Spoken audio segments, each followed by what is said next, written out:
एक टाइम हुआ करता था जब भी बाबर आजम और मोहम्मद रिजवान टी20 की ओडीआई की ऑटोमेटिक चॉइस हुआ करते थे, बट हालिया जो एक स्क्वाड अनाउंस हुआ ट्राई नेशन सीरीज के लिए, एशिया कप के लिए, उसमें ना तो रिजवान की जगह बनी और ना ही बाबर आजम अपनी जगह बना पाए। अकब जवेद ने जो स्क्वाड अनाउंस किया तो उनसे बहुत सारे सवालात हुए, बाबर आजम और रिजवान के मतलब बहुत सारे सवालात हुए, उनके उन्होंने जवाब दिए। बट इस वीडियो के अंदर मैं अपनी एक पर्सनल राय वो आप लोगों के साथ शेयर करूंगा। बट पहले उन सवालों की बात कर लेते हैं जो अकब जवेद से किए, रिपोर्टर्स ने किए कि आपने एशिया कप में जो स्कोर अनाउंस किया है, जो ट्राई नेशन सीरीज का स्कोर अनाउंस किया है, क्या बाबर आजम और रिजवान को आप ट्राई नेशन सीरीज में मौका नहीं थे दे सकते कि इनकी परफॉर्मेंस को हम देखते ट्राई नेशन सीरीज में, अगर ये अच्छा परफॉर्म करते तो ठीक, वरना फिर इनको साइड पे कर देते और अगर ये अच्छी परफॉर्मेंस दे देते तो दोनों में से किसी एक को एशिया कप के लिए भेज देते। किसी ने सवाल किया कि आप वेस्ट इंडीज की सीरीज को देखते हुए, आप लोगों ने बाबर आजम की परफॉर्मेंस को देखते हुए जो उन्होंने ओडीआई के अंदर परफॉर्मेंस दी, वेस्ट इंडीज के अगेंस्ट जो सीरीज गुजरी है, उस सीरीज को देखते हुए आपने उनको साइड किया या बहुत पहले से आपने सोचा हुआ था? और एक सवाल हुआ, क्या आप लोग फ्यूचर के लिए क्लियर है कि आप लोगों ने इसी स्क्वाड के साथ जाना है, क्योंकि नेक्स्ट एशिया कप जो आ रहा है उसके बाद फिर टी20 वर्ल्ड कप भी आ रहा है और टी20 वर्ल्ड कप 2026 में अगर हम इन लड़कों को तैयार करेंगे तो फिर जाके जो है हम एशिया कप में तैयारी अच्छी रखेंगे तो फिर हम वर्ल्ड कप के लड़कों का मुकाबला कर सकेंगे, वर्ल्ड कप में हमारी टीम जो है वो बेहतर परफॉर्मेंस दे सकेगी। बट बहुत सारे सवालात हुए, उन सवालों के आप जो ने जवाब भी दिए, उनका घूम फिर के एक जगह के ऊपर पॉइंट आता था, यंग टैलेंट के ऊपर, कि हमने यंग टैलेंट को मौका दिया। आप फखर जमान की परफॉर्मेंस देख लें, आप साइम की परफॉर्मेंस देख लें, आप साहबजादा फरहान की परफॉर्मेंस देख लें। स्कोर तो उन्होंने अनाउंस किया, बट इस स्कोर के अंदर है जिस वो यंग टैलेंट की बात कर रहे हैं, तो मेरा एक सवाल है, एक मासूमाना सा सवाल है, क्या फहीम अशरफ यंग टैलेंट में शुमार होते हैं? क्या खुशदिल शाह यंग टैलेंट में शुमार होते हैं? क्या उनकी जगह बनती है इस स्क्वाड के अंदर? फहीम अशरफ की जगह बनती है या खुशदिल शाह की जगह बनती है इस स्क्वाड के अंदर? अगर बाबर आजम की जगह ठीक है, उनकी परफॉर्मेंस जैसी तैसी रही है उनके, बट फहीम अशरफ की जगह के ऊपर क्या अब्बास अफरीदी की जगह नहीं थी बनती? खुशदिल शाह के ऊपर, और हमारे पास इतने अच्छे अच्छे ऑलराउंडर हैं, खुशदिल शाह की तो टी20 की परफॉर्मेंस भी अच्छी नहीं है, तो किस बिना के ऊपर आप उनको यंग टैलेंट के साथ शुमार करने हैं? आप एक चीज क्लियर कर लें, क्या आपने यंग टैलेंट को लेके आना है या फिर आपने सिर्फ और सिर्फ टैलेंट को लेके आना है? क्योंकि ये दोनों चीजें अलग अलग हैं। यंग टैलेंट और टैलेंट ये दोनों ही अलग चीजें हैं। अगर आप फहीम और खुशदिल शाह को आप टैलेंट के तौर के ऊपर लेके आए, फिर आप यंग कहना बंद कर दें, फिर आप जो है वो साहबजादा फरहान, फखर जमान और उसके अलावा साइम अयूब, मोहम्मद हारिस, तो इनके पीछे छुपना जो है ना बंद कर दें।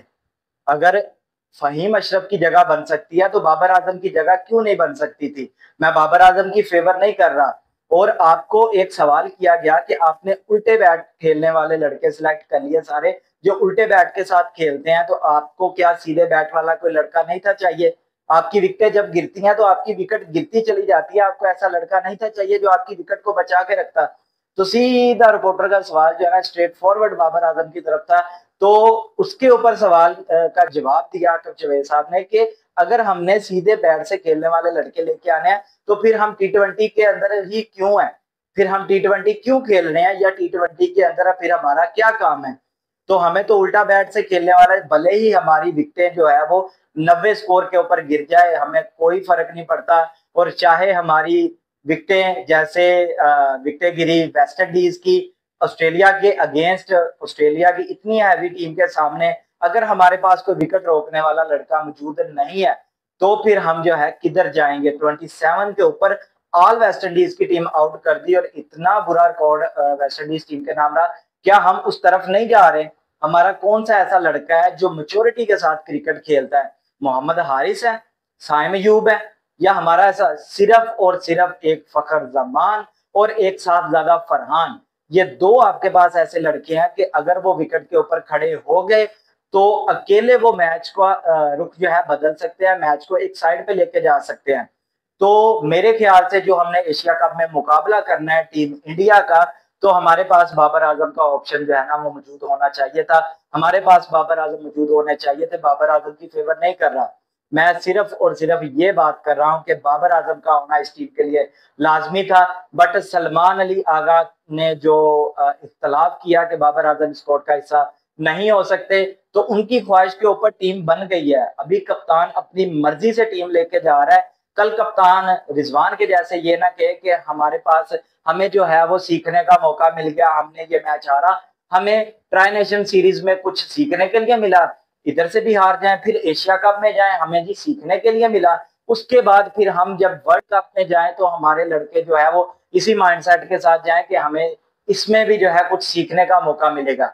क्योंकि पिछले 4 से 5 साल के अंदर हमारी टीम पीछे ही गई है। हमने कोई इवेंट नहीं जीता, कोई ट्रॉफी नहीं जीती। इवन के हम जो खुद ऑर्गेनाइज कर रहे थे, जो हमने खुद चैंपियन ट्रॉफी होस्ट कर रहे थे, हम उस चैंपियन ट्रॉफी से सबसे पहले बाहर हुए हैं।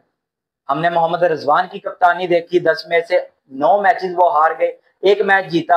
हमने सलमान अली आगा को कप्तान बनाया, न्यूजीलैंड के अगेंस्ट वो सीरीज हार गए, एक मैच जीते 5 T20 में। फिर बांग्लादेश के साथ सीरीज आई, हमने वो सीरीज जीत ली। बट फिर हम बांग्लादेश के अंदर गए, उधर से हम सीरीज हार के आए।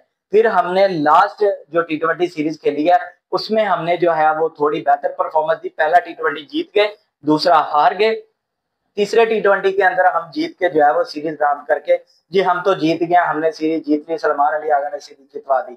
सलमान अली आगा की खुद की परफॉर्मेंस क्या है इस चीज को तो देखें।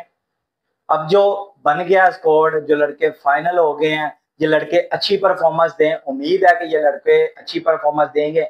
इनमें कुछ लड़के जो हैं वो अकेले अकेले खड़े जो है मैच को जितवा सकते हैं, बट इनको मेच्योरिटी दिखानी पड़ेगी। अगर बाबर रिजवान नहीं है तो फिर टीम को बाबर रिजवान के बगैर ही चलना पड़ेगा। टीम को जो है वो आपको सलमान अली आगा को टीम आपकी पसंद किया, लड़के आपके पसंद के हैं, जैसे बाबर आजम रिजवान के पसंद के लड़के हुआ करते थे, बट हम कोई भी टूर्नामेंट नहीं जीते।